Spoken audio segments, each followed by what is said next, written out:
News 11ലേക്ക് ഏവർക്കും സ്വാഗതം. പ്രധാന വാർത്തകൾ. മികച്ച മന്ത്രിക്കുള്ള ഫെക്കാന പുരസ്കാരം സംസ്ഥാന ടൂറിസം പൊതുമരാമത്ത് വകുപ്പ് മന്ത്രി മുഹമ്മദ് റിയാസിന്. ശബരിമല കാണിക്ക എണ്ണലിൽ ഹൈക്കോടതി ഇടപെടൽ. മുൻപില്ലാത്ത വിധം നോട്ടും നാണയങ്ങളും എത്തിയെന്ന് കമ്മീഷണർ.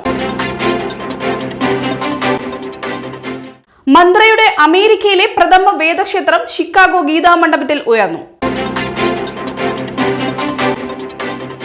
കോട്ടയം എൻഫോഴ്സ്മെന്റ് RTO ഓഫീസിൽ ലക്ഷങ്ങളുടെ കോഴ ഇടപാട്. 3 MVA പ്രതിമാസം 3 ലക്ഷം രൂപ വരെ കൈക്കൂലി വാങ്ങിയെന്ന് വിജിലൻസ്.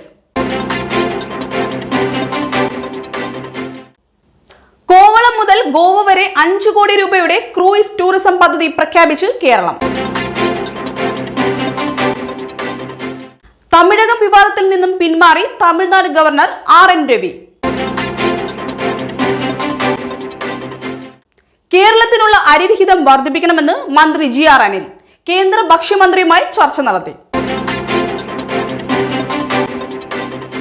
സീറോ മലബാർ സഭ ഭൂമി ഇടപാട് സംബന്ധിച്ച ഹർജികൾ സുപ്രീം കോടതി വിധി പറയാൻ മാറ്റി.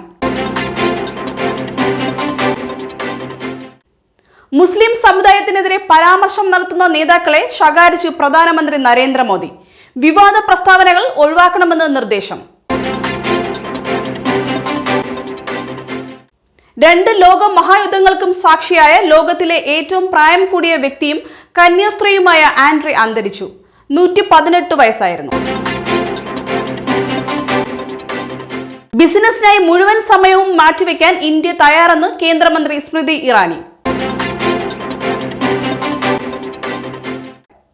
വാർത്തകൾ വിശദമായി. വടക്കേ അമേരിക്കയിലെ മലയാളി സംഘടനയായ federation of Kerala association in north America ഏർപ്പെടുത്തിയ മികച്ച മന്ത്രിക്കുള്ള പുരസ്കാരം സംസ്ഥാന ടൂറിസം പൊതുമരാമത്ത് വകുപ്പ് മന്ത്രി മുഹമ്മദ് റിയാസിന്. 2023 മാർച്ച് 31, ഏപ്രിൽ 1 തീയതികളിൽ തിരുവനന്തപുരത്ത് നടക്കുന്ന ഫെക്കാന കേരള കൺവെൻഷനിൽ പുരസ്കാരം സമ്മാനിക്കും. FOKANA president doctor Babu Steven, general secretary doctor Kala Shafi എന്നിവരാണ് ഇക്കാര്യം അറിയിച്ചത്. ശബരിമല കാണിക്ക എണ്ണലിൽ ഹൈക്കോടതി ഇടപെടൽ. കാണിക്ക എണ്ണലിന്റെ തൽസ്ഥിതി റിപ്പോർട്ട് സമർപ്പിക്കാൻ സ്പെഷ്യൽ കമ്മീഷണർക്ക് കോടതി നിർദ്ദേശം നൽകി. മുൻപില്ലാത്ത വിധം നോട്ടും നാണയങ്ങളും ഇത്തവണ എത്തിയെന്ന് കമ്മീഷണർ കോടതിയെ അറിയിച്ചു. അന്നദാന മണ്ഡപത്തിലും പണം കൂനായി കൂട്ടിയിട്ടിരിക്കുകയാണ്. കാണിക്ക എപ്പോൾ എണ്ണിത്തീരുമെന്ന് പറയാൻ കഴിയില്ലെന്നും ശബരിമല സ്പെഷ്യൽ കമ്മീഷണർ കോടതിയിൽ വ്യക്തമാക്കി. കാണിക്ക എണ്ണുന്നതിൽ അപാകതയുണ്ടോ എന്നറിയാൻ ദേവസ്വം വിജിലൻസിനും കോടതി നിർദ്ദേശം നൽകി. വിഷയം ഹൈക്കോടതി നാളെ വീണ്ടും പരിഗണിക്കും. ചരിത്രത്തിലെ തന്നെ ഏറ്റവും കൂടിയ വരുമാനമാണ് ശബരിമലയിൽ ഇത്തവണ സീസണിൽ ലഭിച്ചത്.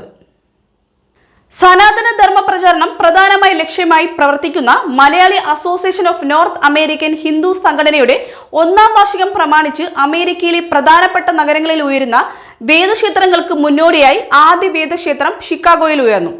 ലോകഗുരുവായ ശ്രീ വിവേകാനന്ദ സ്വാമികളുടെ പാദസ്പർശം കൊണ്ട് ധന്യമായ ഷിക്കാഗോയിലെ ഏറ്റവും പുരാതനമായ ഹൈന്ദവ സംഘടനയായ ചിക്കാഗോ ഗീതാ മണ്ഡപം തറവാട് ക്ഷേത്രത്തെയാണ് മന്ത്ര ഇതിനായി തിരഞ്ഞെടുത്തത്.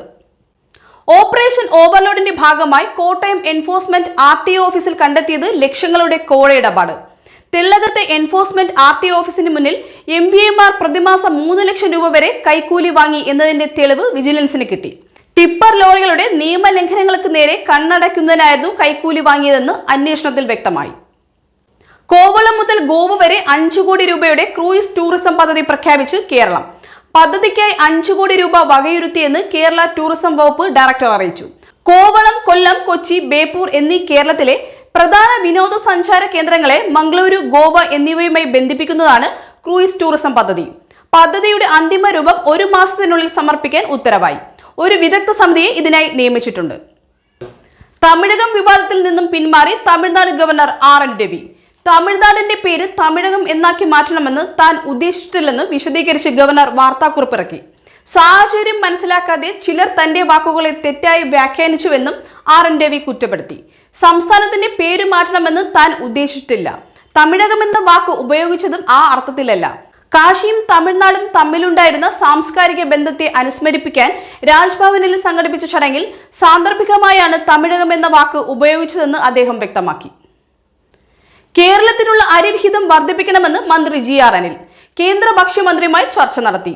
കേന്ദ്ര സർക്കാർ സൗജന്യമായി വിതരണം ചെയ്തിരുന്ന 5 കിലോ ഭക്ഷ്യധാന്യം സംസ്ഥാനത്തെ മുൻഗണനാ കാർഡുടമകൾക്ക് വലിയ ആശ്വാസം പകർന്നിരുന്നു.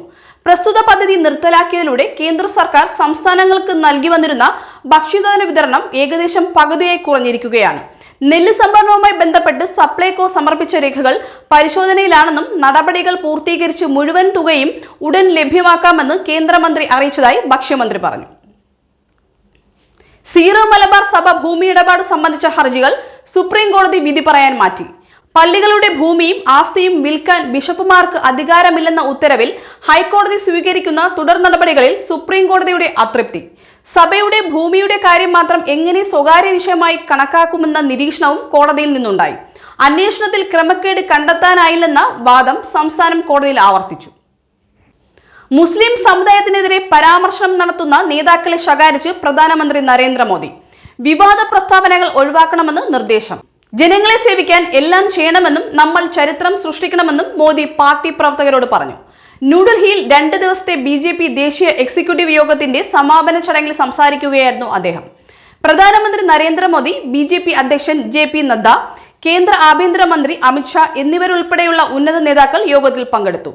എല്ലാ അംഗങ്ങളോടും പൂർണ്ണ അച്ചടക്കത്തോടെ പ്രവർത്തിക്കാൻ പ്രധാനമന്ത്രി നിർദ്ദേശിച്ചതായി മഹാരാഷ്ട്ര ഉപമന്ത്രി ദേവേന്ദ്ര ഫഡ്നാവിസ് പറഞ്ഞു.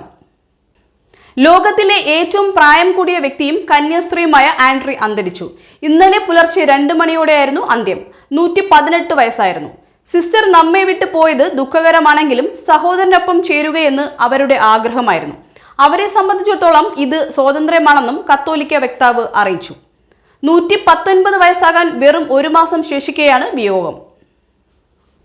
ബിസിനസിനായി മുഴുവൻ സമയവും മാറ്റിവെക്കാൻ ഇന്ത്യ തയ്യാറെന്ന് കേന്ദ്രമന്ത്രി Smriti Irani. World economic form 2023 വാർഷിക യോഗത്തോടനുബന്ധിച്ച് വ്യവസായ ചേംബർ സംഘടിപ്പിച്ച പരിപാടിയിൽ സംസാരിക്കുകയായിരുന്നു മന്ത്രി. 100 ദശലക്ഷം കുടുംബങ്ങളെ ഉൾക്കൊള്ളുന്ന ആയുഷ്മാൻ ഭാരതത്തിന്റെ രൂപത്തിൽ ലോകത്തിലെ ഏറ്റവും വലിയ ആരോഗ്യ സംരക്ഷണ സംവിധാനമാണ് ഇന്ത്യ നടത്തുന്നതെന്നും മന്ത്രി പറഞ്ഞു. ലിംഗാധിഷ്ഠിത പരിപാടിയായി ഇത് രൂപകൽപ്പന ചെയ്തിട്ടില്ലെങ്കിലും ഇത് ഭൂരിപക്ഷം സ്ത്രീകൾക്കും ഗുണം ചെയ്യുമെന്ന് സ്മൃതി ഇറാനി പറഞ്ഞു.